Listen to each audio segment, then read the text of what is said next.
বিসমিল্লাহির রহমানির রহিম। HSC ICT Dhaka board 2023 সালের প্রশ্ন নিয়ে আজকের ভিডিও। এই ভিডিওর মাধ্যমে 2023 সালের প্রশ্ন সমাধান দেওয়ার চেষ্টা করব। এইচএসসি আইসিটি 2023 সাল ঢাকা বোর্ড। 1 নম্বর প্রশ্ন ছিল 5A এর পরের সংখ্যাটি কত? এটা হচ্ছে হেক্সাডেসিমাল নাম্বার এবং এর উত্তর হবে বি নাম্বার 5B। অর্থাৎ আমরা এ এর পরের সংখ্যাটাই জানি, 6A এর পরের সংখ্যাটি 5B। এটি আমরা ক্যালকুলেশন করে বের করতে পারবো, অর্থাৎ 5A এর মান এবং 5B এর মান কত এইভাবে বের করতে পারবো। অর্থাৎ 5 তো 5 দেওয়াই রয়েছে, পরের সংখ্যাটি যদি এ হয় তারপরের সংখ্যা বি হবে, তারপরের সংখ্যা সি ডি, এভাবে চলতে থাকবে পরবর্তী সংখ্যাগুলো। 2 নম্বর যে প্রশ্ন রয়েছে, নেটওয়ার্কিং এর উদ্দেশ্য হলো, এখানে 1 নম্বর রয়েছে information share, software share, hardware share. তিনটার মধ্যে নেটওয়ার্কিং এর কোনটা হবে? তিনটাই হবে, অর্থাৎ ঘ নাম্বার উত্তর হবে। নেটওয়ার্কিং এর উদ্দেশ্য হলো সফটওয়্যার, হার্ডওয়্যার এবং ইনফরমেশন শেয়ার। 3 নম্বর যে প্রশ্ন রয়েছে, চিত্রটি লক্ষ্য করো এবং প্রশ্নের উত্তর দাও। ওয়াই এর মান, এখানে যেই উদ্দীপক রয়েছে, একটি সার্কিট রয়েছে এখানে এ এবং আরেকটি সার্কিটের ইনপুট রয়েছে বি। এখান থেকে ওয়াই এর আউটপুট মানটা বের করতে হবে। ওয়াই এর আউটপুট মান হবে এ প্লাস বি বার, অর্থাৎ এ প্লাস বি বার হবে ওয়াই এর মান। আর 4 নম্বর যে প্রশ্ন রয়েছে, 4 নম্বর সেম উদ্দীপকের প্রশ্ন হচ্ছে, উদ্দীপকের আউটপুট y ইকুয়াল 1 পেতে a এবং b এ কি পরিমাণ বা কি ইনপুট দিতে হবে? y এর মান যদি আমরা 1 পেতে চাই তাহলে আমাদেরকে a ইকুয়াল 0 এবং b ইকুয়াল 0 এই ইনপুট দিতে হবে। 5 নম্বর যে প্রশ্ন রয়েছে, ব্লুটুথ এর ফ্রিকোয়েন্সি কত? ব্লুটুথ, আমরা যে মোবাইল ফোনে ব্লুটুথ ব্যবহার করি, বর্তমান সময়ে যদিও দ্রুত ডাটা ট্রান্সমিশনের জন্য বিভিন্ন পদ্ধতি বের হয়েছে, তবে ব্লুটুথ ছিল সবচেয়ে বেশি জনপ্রিয় একটি মাধ্যম। এটা হচ্ছে টাচ স্ক্রিন ছাড়াও ডাটা ট্রান্সমিশন করা যেত। তো ব্লুটুথের ফ্রিকোয়েন্সি হচ্ছে 2.45 গিগাহার্টজ, 2.45 গিগাহার্টজ। আর 6 নম্বর যে প্রশ্ন রয়েছে, টেলিপ্রেজেন্সের প্রয়োগ ক্ষেত্র কোনটি? টেলিপ্রেজেন্সের আমরা, অর্থাৎ টেলিপ্রেজেন্স যে প্রযুক্তি ব্যবহার করি, সেটার প্রয়োগ ক্ষেত্র হচ্ছে ভার্চুয়াল রিয়ালিটিতে।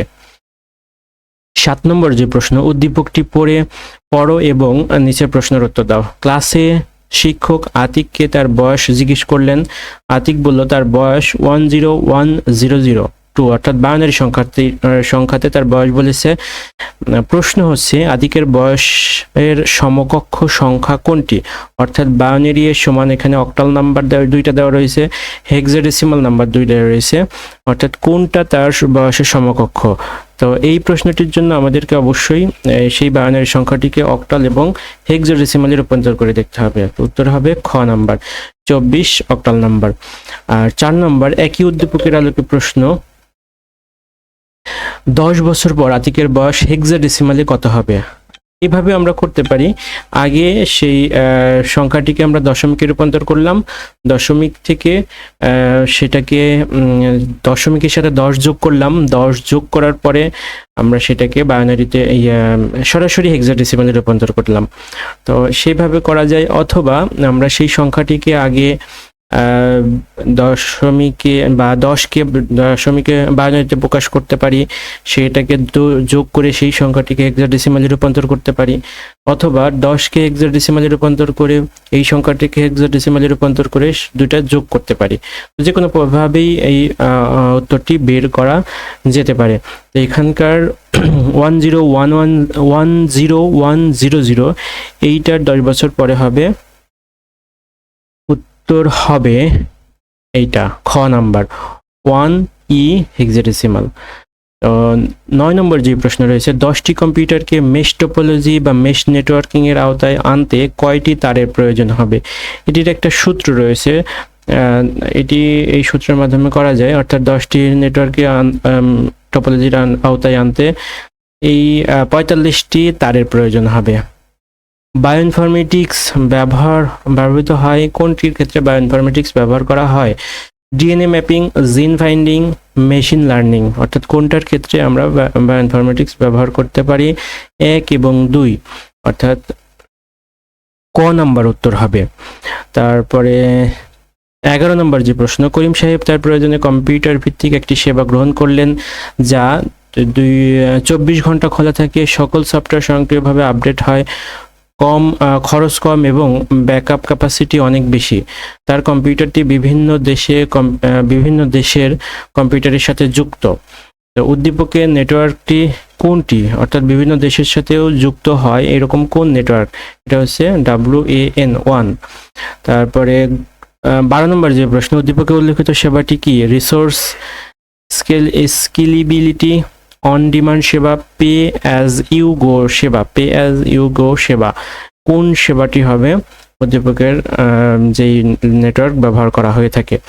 তিনটাই হবে, রিসোর্স স্কেলেবিলিটি, অন ডিমান্ড সেবা এবং পে অ্যাজ ইউ গো সেবা, অর্থাৎ ঘ নাম্বার উত্তর হবে। 13 নম্বর প্রশ্ন, বৈশিষ্ট্য অনুযায়ী জীবকে শনাক্তকরণের প্রযুক্তি কোনটি? বৈশিষ্ট্য অনুযায়ী জীবকে শনাক্তকরণের পদ্ধতি হচ্ছে বায়োইনফরমেটিক্স। 14 নম্বর প্রশ্ন, HTML ইমেজ ফরম্যাট ব্যবহার করা হয়, এই ইমেজের জন্য আমরা কি কি ফরম্যাট ব্যবহার করে থাকি? অর্থাৎ ইমেজ ফরম্যাটের জন্য আমরা HTML এ GIF এবং PNG এই দুইটা ফরম্যাট ব্যবহার করে থাকি, উত্তর হবে ক নাম্বার। 15 নম্বর প্রশ্ন, একই ধরনের ডেটা সংরক্ষণ করে কোনটি?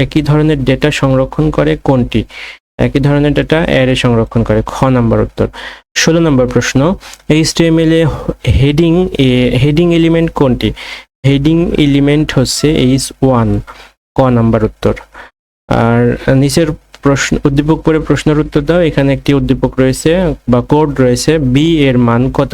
এখানে বি এর মান বের করতে বলা হয়েছে, অর্থাৎ কোডটি দেখে আমাদেরকে বি এর মান বের করতে হবে। বি এর মান হবে 3, ক নাম্বার উত্তর। তারপরে 18 নম্বর, একই উদ্দীপক থেকে সিনট্যাক্সের কোন পরিবর্তন আউটপুট 5 হবে? সিনট্যাক্সের কোন পরিবর্তনের ফলে আউটপুট 5 হবে? বি ইকুয়াল a প্লাস 3, এই আউটপুটের ফলে এই ইনপুটের ফলে 5 হবে। 19 নম্বর প্রশ্ন, সি ভাষায় বৈধ চলক কোনটি? সি ভাষায় বৈধ চলক কোনটি? সি ভাষায় বৈধ চলক হচ্ছে এইটা, ROOL 107, এটা হচ্ছে বৈধ চলক। 20 নম্বর প্রশ্ন, ন্যানো পার্টিকেলের আকৃতি কত? ন্যানো পার্টিকেলের আকৃতি ক নাম্বার 1 থেকে 100 ন্যানোমিটার। 21 নম্বর প্রশ্ন, কোন তাপমাত্রায় কোষে অক্সিজেন সরবরাহ বন্ধ হয়ে যায়? অর্থাৎ কোষে অক্সিজেন সরবরাহ বন্ধ হয়ে যায় -41°C থেকে -196°C পর্যন্ত। 22 নম্বর প্রশ্ন, নিচের কোন ট্যাগে অ্যাট্রিবিউট থাকে? অর্থাৎ শুরুর ট্যাগে আমরা অ্যাট্রিবিউট থাকে জানতে পারি। 23 নম্বর যে প্রশ্ন, একটি সত্যক সারণী দেওয়া রয়েছে, এখান থেকে আমাদের বের করতে হবে পরে সত্যক সারণী কোন গেটকে নির্দেশ করে। এইটা কোন গেটকে নির্দেশ করে? বি নাম্বার, খ নাম্বার উত্তর হবে এক্সর গেটকে নির্দেশ করে। তারপরে 24 নম্বর যে প্রশ্নটি রয়েছে, CERN কোথায় অবস্থিত? CERN কোথায় অবস্থিত? ঘ নাম্বার উত্তর হবে সুইজারল্যান্ডে অবস্থিত। CERN সুইজারল্যান্ডে অবস্থিত। 25 এবং সর্বশেষ যে প্রশ্নটি রয়েছে, x এর মান 5 হলে এক্সটেনশন x প্লাস ইকুয়াল 15 এর মান কত হবে? এর মান হবে ঘ নাম্বার উত্তর 20 হবে। অর্থাৎ এই ছিল ঢাকা বোর্ড 2023 সালের MCQ প্রশ্ন এবং তার সমাধান। তো এই পর্যায়ে আমি ঢাকা বোর্ড 2023 সালে বোর্ড প্রশ্নগুলো বা সিকিউ প্রশ্নগুলো দেওয়ার চেষ্টা করব। এখানে 1 নম্বর প্রশ্ন রয়েছে, তারপরে 2 নম্বর প্রশ্ন রয়েছে, 3 নম্বর প্রশ্ন রয়েছে, 4 নম্বর প্রশ্ন রয়েছে এবং 5 নম্বর প্রশ্ন রয়েছে, 6 নম্বর প্রশ্ন রয়েছে, 7 নম্বর প্রশ্ন রয়েছে, 8 সর্বশেষ প্রশ্ন রয়েছে। এই পেজগুলোর যদি আপনারা PDF নিতে চান অবশ্যই কমেন্টের মাধ্যমে জানাবেন অথবা হোয়াটসঅ্যাপে মেসেজ করবেন।